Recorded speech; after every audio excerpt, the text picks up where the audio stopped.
All right, let's discuss this further now. Executive Chairperson of the Institute of Election Management Services in South Africa, Tselane, joins me now in studio to weigh in on the electoral voting for South Africa conference hosted by the IEC in Cape Town. Mr. Tselane, thank you so much for your time and good afternoon to you. Of course, this is an important conference, I must say, but just given what we are hearing, the IEC is saying that South Africa will not be ready for e-voting in 2026, which is the local government elections of next year. Perhaps talk to us, and after listening to what the Home Affairs Minister had to say in terms of just some of the challenges that you see would be the constraints for e-voting in 2026, even some saying that we might not be ready in 2029. Good afternoon, and thank you very much for having me. Obviously, there has not been much work done in order to ensure that all processes are in line for the purpose of having the 2026 elections having to be run electronically. So that would actually take time. You've got to test the system. You've got to try to get the procurement arrangement, to get the service provider. So we don't have enough time, essentially. But if the IEC had actually done this at the time when we started in 2013, maybe they would have gone far.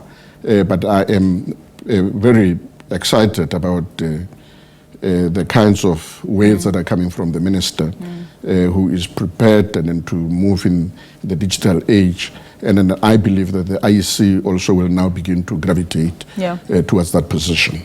And I'm going to come back to just some of the things that the Home Affairs Minister had to say, but importantly also noting that it is important to bring in the IEC in the conversations that they're already starting to have within the Home Affairs Department. But just in looking at this conference, we know that there's about 200 delegates, some of whom are from your international or your foreign countries, of course, just learning from what other countries are doing internationally.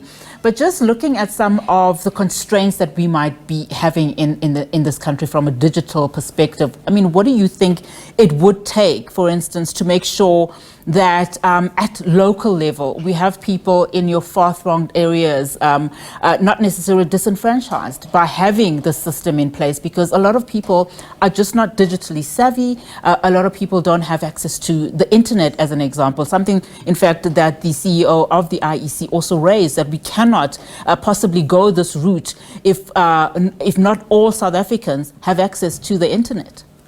But the IEC has already started with the digital arrangement, in a sense that there is a digital registration process that people can register online, irrespective of whether they're in urban areas or in rural areas.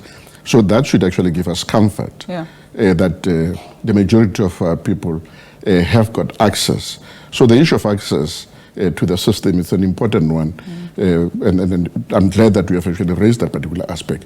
So it means that in terms of the infrastructure that must be developed, we've got to make it easier for people in the rural areas to be able to access, just like those who are in urban areas.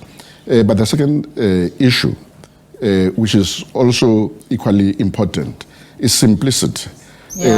Largely because of the issue that you raised, that some of the people are not, technically savvy. It is going to be important that you introduce a system that is going to be much more easier. What I normally advocate for, it is something that looks like an ATM. You get in there, it's a touch screen, you see the party that you want to vote for, you just touch that particular party, and then you press yes to confirm that you are you are choosing that political party, and then it gives you a receipt to indicate that you have indeed voted for this particular political party. And then that receipt, you can authenticate it by stamping it, and you put it in the ballot box.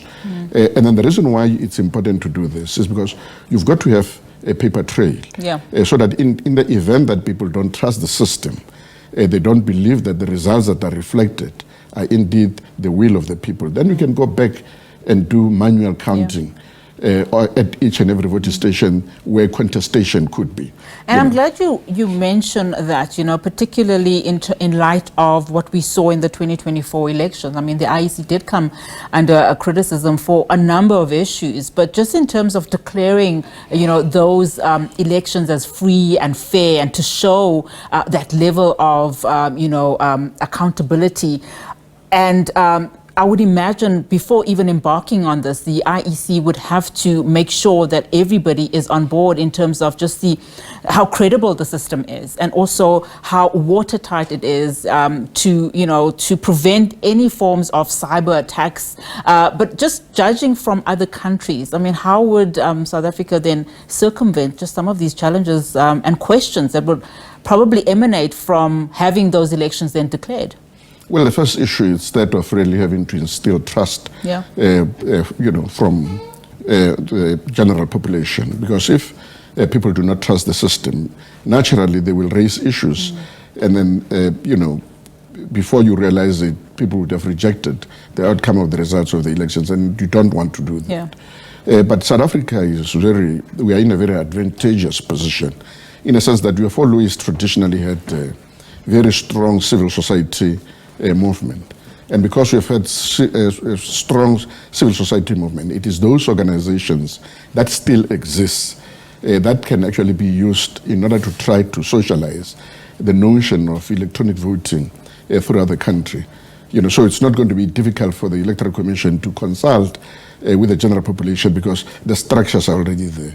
The civil society organizations are there. So they've got to take advantage of the existence of these organizations and make sure that they consult as many of them as possible.